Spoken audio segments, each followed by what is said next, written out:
राजा ने गौ को सावधान किया, धर्म को सावधान किया, अपने नगर को आए। और एक दिन राजा परीक्षित अपने कोषागार में प्रवेश करते हैं। पुराने समय का रखा हुआ एक स्वर्ण जड़ित मुकुट धारण किया और राजा आखेट करने के लिए, शिकार करने के लिए जंगल में जाता है। राजा के हाथ शिकार तो नहीं हो पाता, पर भूख प्यास से व्याकुल राजा एक ऋषि की कुटिया में आता है। जल की आकांक्षा से बार बार जल मांगता है, नहीं मिलता है। ऋषि को पाखंडी समझने की गलती हो जाती है राजा से। चूंकि स्वर्ण का जो मुकुट लिया था उसमें कलयुग का प्रवेश हो गया था और बुद्धि भ्रष्ट हो गई। तो राजा ने सोचा ये ढोंग कर रहा है, मुझे जल नहीं दे रहा, तो गले में मरा हुआ सर्प डाल दिया, अपने राज्य को वापस लौट आए। यह सूचना उन ऋषि के पुत्र को मिले। हाथ में जल लिया, संकल्प कर दिया, जिसने मेरे पिता के गले में मरा हुआ सर्प डाला है, आज मैं श्राप देता हूं पौष की नदी के जल से। ठीक 7वें दिन उसी तक्षक सर्प के डसने से उसकी मृत्यु हुई। और जैसे ही वाग वज्र विसर्जित किया, पिता के गोद में रोया। पिता ने पूछा, पुत्र क्यों रो रहे हो?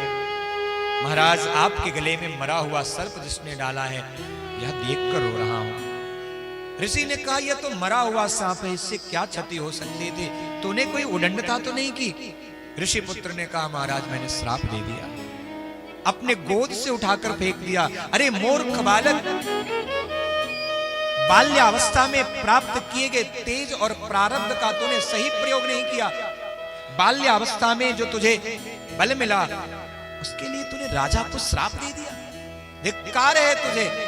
मुझे क्षोभ है कि छोटी सी उम्र में मैंने तुझे इतना बड़ा ज्ञान प्रदान कर दिया। मूर्ख, राजा ही नहीं रहेगा तो पृथ्वी पर शासन कौन करेगा? प्रजा की रक्षा कौन करेगा? इस धराधाम पर अधर्म बढ़ जाएगा।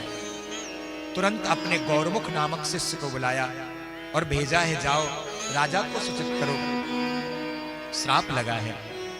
इधर राजा परीक्षित ने मुकुट निकाला, बुद्धि शुद्ध हुई, मन में विचार किया, इतना बड़ा अपराध मैंने क्यों कर दिया? एक ऋषि के गले में मरा हुआ सर्प डाल के आ रहा हूं। कहां तो पांडवों का यह पौत्र धर्म की रक्षा के लिए जाना जाता था, और कहां आज इतना बड़ा अपराध हो गया। चिंतन कर रहे थे, शिष्य ने आकर सूचना दी, आपको ऋषि पुत्र का श्राप लगा है, 7वें दिन आपकी मृत्यु होगी।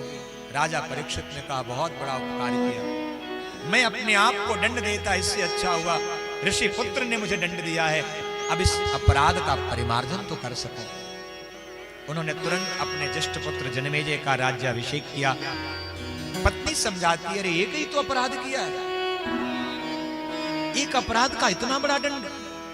राजा परीक्षित ने कहा, देवी अपराध अपराध होता है, चाहे छोटा हो या बड़ा हो, इसलिए दंड मुझे भोगना है। पत्नी पुत्रों को समझाकर राजसी वस्त्रों का परित्याग किया, वल्कल वस्त्रों को धारण करके राजा परीक्षित गंगा के किनारे आए।